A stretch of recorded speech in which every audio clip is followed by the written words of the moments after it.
Welcome back. I'm so glad you're back with me today, and we can talk about some more of the Jewish people. We've been talking about Jacob's sons, then we talked about the desert habitat. Now I want to talk to you about Israel's kings, and sometimes we kind of think, well, how does that all connect? I don't know. It just is all in the Bible, so I guess it connects. But the point is, did God want Israel to have a king? Did he? I don't think he did, because you see, he wanted to be their king. He wanted to be their high priest. He wanted to come and dwell amongst them. However, we will see that he made a provision for them when they did choose a king, because he knew them. You know, God knows everything. There's no surprises with him. I mean, sometimes we're surprised, but he's not surprised. He knew the day would come when they would want a king, and so he set out specific provisions, and we're going to get into that in a minute. What I wanted to do was just talk about Israel's kings, the good, the bad, and the hideous. Some of them were horrible. Deuteronomy 17, we see the instructions for the king. He said to Moses, to the people, when you enter the land which the Lord your God gives you, and you possess it and live in it, and you say, I will set a king over me like all the nations who are around me. I mean, want to be just like everybody else. You shall surely set a king over you, whom the Lord your God chooses, one from among your countrymen. You shall set as king over yourselves. You may not put a foreigner over yourselves who is not your countryman. You know what? If we read the Constitution of the United States, it sounds very similar to that. God knew from the very beginning that his people, his chosen people, the people he chose, the least of them all, would reject him. It wasn't because they didn't want him.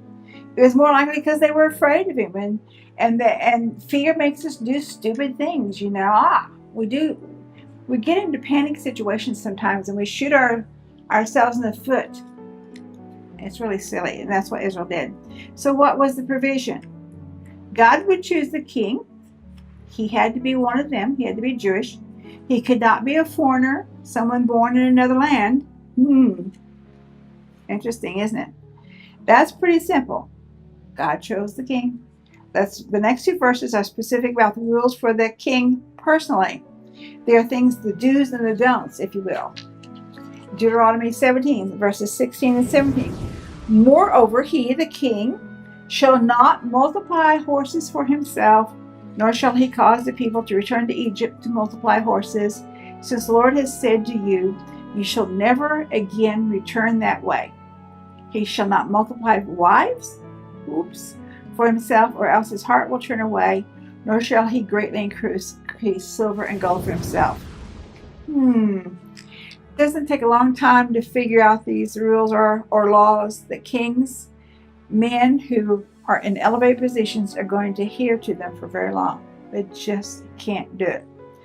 From the very beginning, Israel's kings get into trouble. Think of it. Saul, usurping the authority of the priest and the prophet. David with Bathsheba. Solomon and his many wives and thousands of horses. For some reasons, it's just hard. It's really hard for men to keep it together, to be obedient to God. Look at Congress. The United States Congress. Think of how many congressmen we've had that go to Congress, barely enough money to survive on after they've had their campaign indebtedness. They go there to sleep on a cot in their offices, and the next thing you know, they're living in mansions and they're multimillionaires. How does that happen? It isn't on the congressional salary. So, shouldn't have said that, should I? We don't always know it at the time, but history, often long after the fact, has a way of revealing behind-the-scene activity with our leaders, as it did with the leaders of Israel. We can look at our history books. Well, they're changing our history books now. But our history has some really dark sides to some of the things that our kings, i.e. our presidents, have done. Deuteronomy 17, 18 through 20 says, now it shall come about when he, the king, sits on the throne of his kingdom, he shall write for himself a copy of this law on a scroll in the presence of the Levitical priest. What is this law?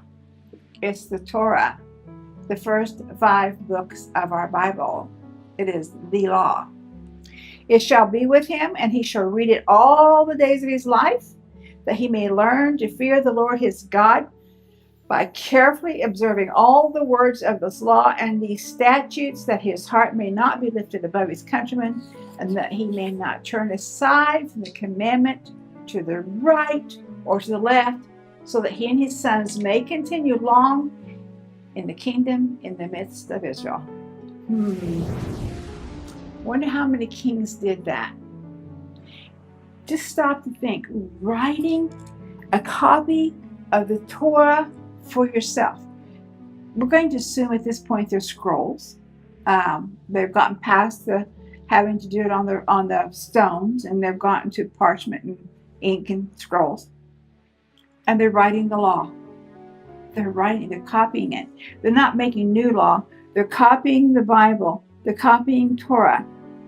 Years ago, when my boys were young and they were in youth group at our church, the youth group, as a fundraiser, had these marathons where they would hand copy scripture. They did it on notebook paper. They did it at the church, and people could go and watch. And then they auctioned off the handwritten copy of scripture. Of course, it wasn't the entire Bible. I think it was a book. I don't remember exactly how much it was, but it was a fundraiser for the youth group. Well, imagine if the kings of Israel had taken the time. I know they didn't have 3-ring binders, and I know they didn't have lined papers, but had they have taken the time to copy the scrolls by hand, as they were instructed to do, and then read them daily, as they were instructed to do, then perhaps they wouldn't have gotten into some of the trouble that they got into. But they didn't do that. Imagine what it would have been like imagine what it would be like today if the leader of a country was really observant of Torah. His heart's not lifted up above his countrymen. That's a huge statement. It's a huge thought. He would have to remain humble, which would cause him to be a caring person, not above them or us in any way, but one of them. Just because you become king doesn't mean that you're God. You're just another human being that was blessed. Sometimes we have to wonder how that could be. Look at the high esteem we hold our congressional leaders at. Look at that. And look at the big heads they get. I'm just thinking right now, and here it is, we're in 2018, and some of the stuff that's coming out of Congress now, the vitriol coming out of Congress, and you just want to walk up and slap them all and say, sit down and read the Bible, guys. You got to get it together. When we think about the rules and the requirements, we have to wonder what went wrong. Not only here in our own country, but what went wrong with Israel's kings. Why did they get so far away from what they were supposed to do? Throughout the book of Judges, which precedes the books of 1st and 2nd Kings, we see where the general populace goes up and down in their servitude of God. We had judges. Israel had judges. They had some good judges, but they had some bad judges. So Israel would have a judge after Joshua. They would have a judge, and he'd be a really good judge, and Israel would get her act together, and they'd be wonderful and holy and righteous. And then the judge would die, and then downhill they would go, and they would get into sin and corruption, and they would get attacked from all sides, from other nations, and they would be at war and be on the verge of being annihilated, and the people would cry out to God, and God would send them a judge, and the good judge would come, and he would get them out of the trouble again, and it went on and on and on. Cyclical. God, as I said earlier, doesn't like chaos, and he doesn't like confusion. He likes clarity. Israel was suffering because their own actions again and again, and finally they cry out for a king. And Samuel was the priest and prophet at the time. He was old. He had appointed his own 2 sons to be priests, and they were corrupt, just as corrupt as they could be. They took bribery. They made the people give up things that wasn't theirs to make them do. And the people finally said, hey, we want a king. We want a king to judge us. And Samuel didn't think it was a good idea. Samuel goes to God and he talks to him about it. And I imagine he's quite surprised when God tells him Just do it. They want a king? Give them a king. They didn't reject you, Samuel. They rejected me, the Father. They rejected me, the Creator. So just give them their king and let's see how it plays out. And all I wanted from them was that they would love me and obey me. And isn't that what we want from our children? That they would love us and obey us? Comes a point when they are adults and we don't particularly expect them to obey us anymore, although every now and then I have to whop one of my boys upside the head. 1 Samuel 8:8 says, like all the deeds which they have done since the day that I brought them up from Egypt, even to this day, and that they have forsaken me and served other gods. So they are doing to you also. Now then, listen to their voice. However, you shall solemnly warn them and tell them of the procedure of the king who will reign over them. Okay, God says they can have their king, but you need to warn them what they're getting themselves into. And Samuel goes back to the people and he warns them about it. And he says, he, the king, will take your sons and place them in his military and in his service. He, the king, will have to raise money for horses and chariots for an army. Guess where that money's coming from? You. He, the king, will put people in his service as servants to plow, to reap the harvest, and to make weapons. That's you. And he, the king, will take your daughters for perfumers and cooks and bakers and probably concubines too. And he, the king, will take the best of your fields and your vineyards for his officers and his servants. Kind of a form of eminent domain. He will take 1/10 of your flock, and you and yourselves will become his servants. The people refused to listen to Samuel and said, no, we want a king so we can be like all the nations around us. Oh my gosh, all the nations around us? Really?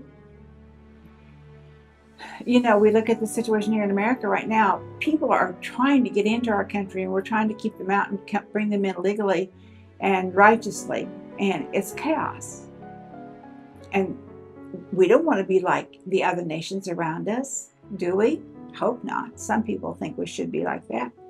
But Israel was surrounded by bad kingships, bad kings that worshipped idols, bad countries that worshipped idols, and they wanted to be like them. They wanted to assimilate. They didn't want to be different.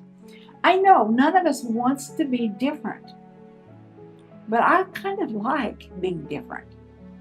I know. Sometimes it'd be nice if I wasn't so different, but you know, I have some friends who love to be copied. Everything they do, they want their friends to do exactly the same. I'm kind of like, get your own idea. You know, this is my idea, get your idea. I don't mind sharing and I don't mind obeying and being with people, but I don't want to be just like everyone else. If God wanted us all to be the same, he would have made us all of us have the same color skin, the same color eyes, same color hair. It would have been a really boring world, wouldn't it? He didn't want that. He didn't want us to assimilate. He wanted each of us to have a culture that was rich and beautiful. And he wanted us to share those cultures with each other, but not necessarily assimilate. I know as we have traveled to and from Israel so many times by the grace of God, I've picked up a lot from the Jewish people. I've learned some of their culture, learned some of their food, which we love, the artifacts, but yet I know who I am. And we bring those things home and we incorporate them into our homes, but we still have to have a solid understanding who we are. Well, Israel didn't want to do that anymore. They wanted to be just like everybody else. The first king was Saul of the tribe of Benjamin. Now, Saul was a handsome man. He was taller than most of his kinsmen. He was at least a head taller than most of Israel. If you remember, Saul's father, donkeys got lost and they wandered away, and Saul was sent out looking for them, and he was gone for several days, and he decided to go to inquire of the man of God, of Samuel, and to ask him if he had any concept of where these donkeys were. Well, God had sent Samuel there to meet with him. In 1 Samuel verse 9 to 16, God said, about this time tomorrow, I will send you, he's talking to Samuel, I will send you a man from the land of Benjamin, and you shall anoint him to be the prince over my people Israel. And he shall deliver my people from the land of the Philistines, for I have regarded my people, because their cry has come to me. Isn't that gracious? They've rejected God, and yet he's still taking care of them. When Samuel saw Saul, God had reaffirmed to him that this was the man he had chosen to be Israel's king. They spent some time together, they talked, they ate a meal or two, and Saul even stayed in the same location as Samuel. The next morning, the deed was gone. Saul was king. 1 Samuel 10:1 says, Then Samuel took the flask of oil, poured it on the head of Saul, kissed him, and said, Has not the Lord anointed you a ruler over his inheritance? Samuel then began to outline to Saul what was going to happen next. The most important thing Samuel told him was what would happen when he, Saul, encountered a bunch of prophets on his way home. He said, you would join them in prophesying. He said in 1 Samuel 10, verses 6 and 7, Then the Spirit of the Lord will come upon you mightily, and you shall prophesy with him and be changed into another man. And it shall be when these signs come to you, do for yourself what the occasion requires, for it is God with you. So the announcements came, 1 Samuel 10, verses 18 through 19. Samuel begins to tell the people about what was going to happen. He summarized it. He said, God brought you out of Egypt. Always we remember God bringing the Jews out of Egypt. That's almost every statement. God brought you out of Egypt, out of slavery, into freedom. God delivered you from the Egyptians. God delivered you from the power of the kingdoms that were oppressing you. But today, you've rejected that one true God that delivers you from all your calamities and distresses, and you've cried out for a king. Then to solidify the choice and prove it to the people, they brought all the tribes for the choosing. I mean, now it's kind of like almost like a play that they're doing. It's already a done deal, but now they're acting it out. So he says, by lot, they chose the tribe of Benjamin. By lot, they chose the family of the Metrite. By lot, they chose the king, Saul, son of Kish. But when they looked around for him, they couldn't find him because he was hiding behind the luggage. Maybe it hit him, finally hit him. What a huge, huge responsibility he had been just handed. And God pointed him out, and the people pulled him forward. Then Samuel said, Do you see him whom the Lord has chosen? Surely there's no one like him among all the people. So all the people shouted and sang, Long live the king. And with that, Israel had their first king, and everyone went home, including Saul. He went back to what he was doing before. I mean, there was no reason not to at this point. And then the Ammonites attacked Jabesh Gilead of Israel. And Jabesh Gilead went to King Saul asking for help. Now, if you remember, Jabesh Gilead is the group of people that came to Joshua under a wrong ploy. But Joshua, before he realized who they were, he pledged to take care of them and protect them forever. And so now they're being attacked. So they go to Saul, who's the newly appointed king, and say, help us, help us.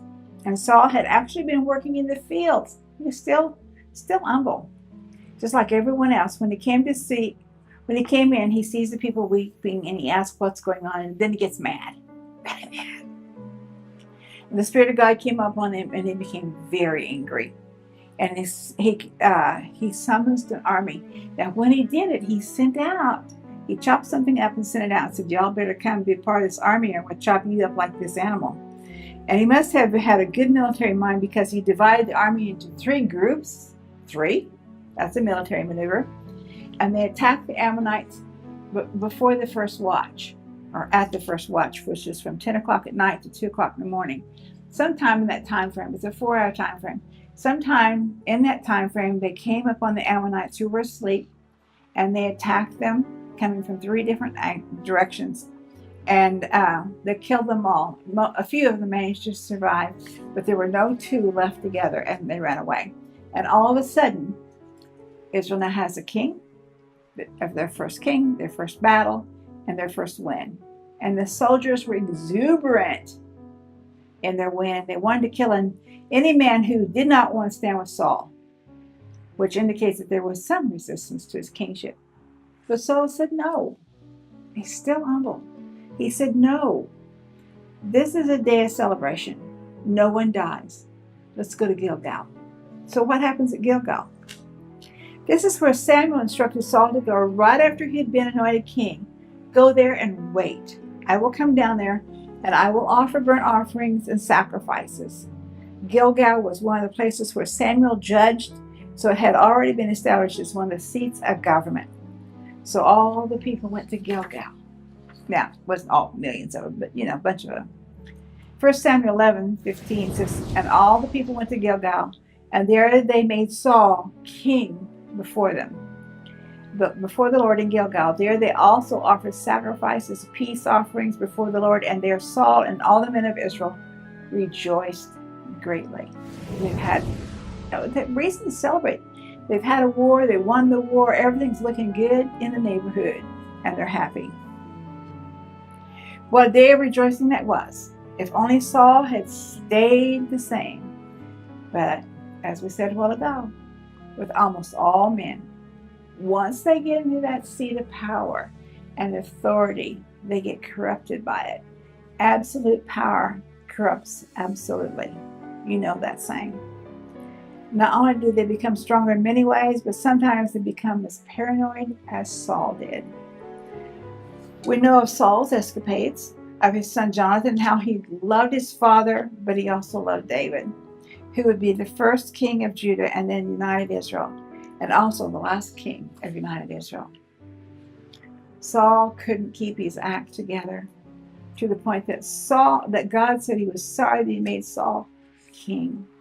I mean, do you ever think that God is sorry about something he gave us or granted us? I hope not. That would be really sad. He was angry that Saul had not followed his commandments, specifically the commandment to wipe out Amalek and utterly destroy everything, material possessions, animals, men, women, children, everything. Nothing was to be left. That didn't happen. What did happen was Saul spared King Agag, the king of the Amalekites.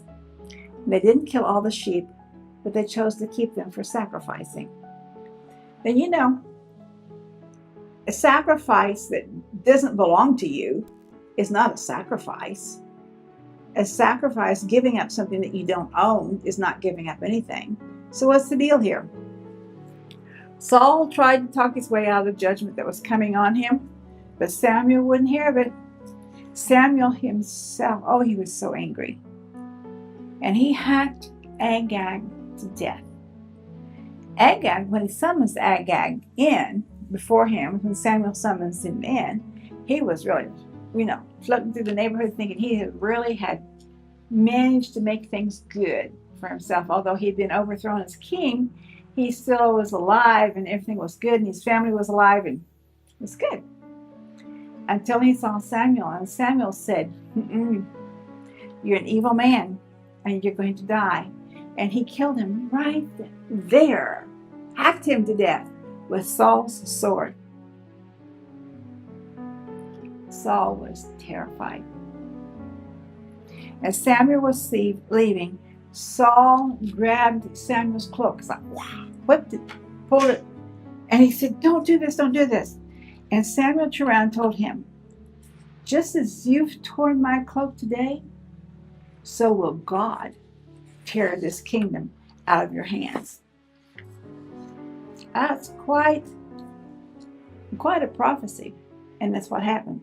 Saul's life didn't end happily. If you remember, he became insanely jealous of David, and we're going to get into that story in the next teaching. But Saul, he was so paranoid that when David, his little David from Bethlehem, when he came into Saul's presence, it started off good. But in no time, jealousy took over. Jealousy is a destroyer. You know what? I've seen it happen. I've had people jealous of me, and it's ruined relationships, and it's broken my heart. Jealousy is a destroyer. It's one of the most evil things there is. And Saul was paranoid, and he was jealous of David because the women would sing, Saul killed his thousands, David killed his 10,000. So I want to get on that next lesson. But the tragedy and the paranoia, the intrigue, the hostility, the deception, all became part of Saul's kingship. He didn't listen to the instructions to make himself a copy of the Torah and to read it every day. I don't know if he ever even made the copy. He started off an humble, good man, and he ended on a hillside in northern Israel when he was killed in a battle, and his body, his head was chopped off, and his body was hung on the walls of Bet Shean. Tragic ending to something that should have been so good and so pure, and it wasn't. A thing that was pure that came out of Saul was his son Jonathan, and the love relationship he had for David. It was not a strange relationship. It was a good relationship, a holy and pure relationship.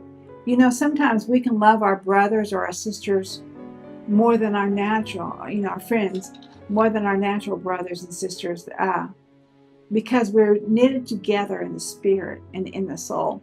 And Jonathan and David were knitted together in their souls. God appointed them to be brothers to each other in the spirit realm. And so I'm going to stop today with this story about Israel's kings. I'm going to get into it with some more as the next teaching opens up. But I just want to say to you, think about this. And remember, Shalom, Shalom, Yerushalayim. Pray for the peace of Jerusalem. And oh yeah, here's my book. Think about this. It's called Valor. This is the story of Abigail, one of David's wives. Shalom, Shalom, Yerushalayim.